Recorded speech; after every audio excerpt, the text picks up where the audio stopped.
آگے بڑھتے ہوئے آپ کو بتائیں کہ اسلام آباد میں بلدیاتی انتخابات میں تاخیر کے معاملے پر الیکشن کمیشن نے وفاقی وزیر داخلہ کو ذاتی حیثیت میں طلب کر لیا ہے۔ سیکرٹری داخلہ کو توہین کمیشن کا نوٹس جاری کر دیا گیا ہے۔ چیف الیکشن کمشنر سکندر سلطان راجہ کی سربراہی میں 5 رکنی بینچ نے اس کیس کی سماعت کی۔ وفاقی دارالحکومت میں بلدیاتی انتخابات میں تاخیر، الیکشن کمیشن نے وزیر داخلہ محسن نقوی کو آئندہ سماعت پر ذاتی حیثیت میں طلب کر لیا۔ چیف کمشنر اسلام آباد علی محمد رندھاوا کمیشن کے روبرو پیش ہوئے۔ سیکرٹری داخلہ کے پیش نہ ہونے پر الیکشن کمیشن نے انہیں توہین کمیشن کا نوٹس جاری کر دیا۔ چیف الیکشن کمشنر نے کہا، اگر سیکرٹری نہیں آ رہے تو اگلی سماعت پر وزیر داخلہ کو ذاتی حیثیت میں طلب کرتے ہیں۔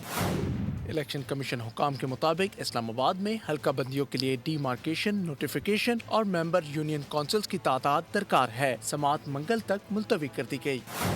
دوسری جانب پنجاب میں بلدیاتی انتخابات میں تاخیر کے معاملے پر چیف سیکرٹری پنجاب اور secretary local government election commission میں پیش ہوئے۔ کمیشن کو بتایا کہ ڈی لمیٹیشن کا فریم ورک موجود ہے، لیکن ڈی مارکیشن میپس پنجاب حکومت نے فراہم کرنے ہیں۔ سیکرٹری لوکل گورنمنٹ نے یقین دہانی کرائی کہ ڈپٹی کمشنرز 2-3 روز میں میپس فراہم کر دیں گے۔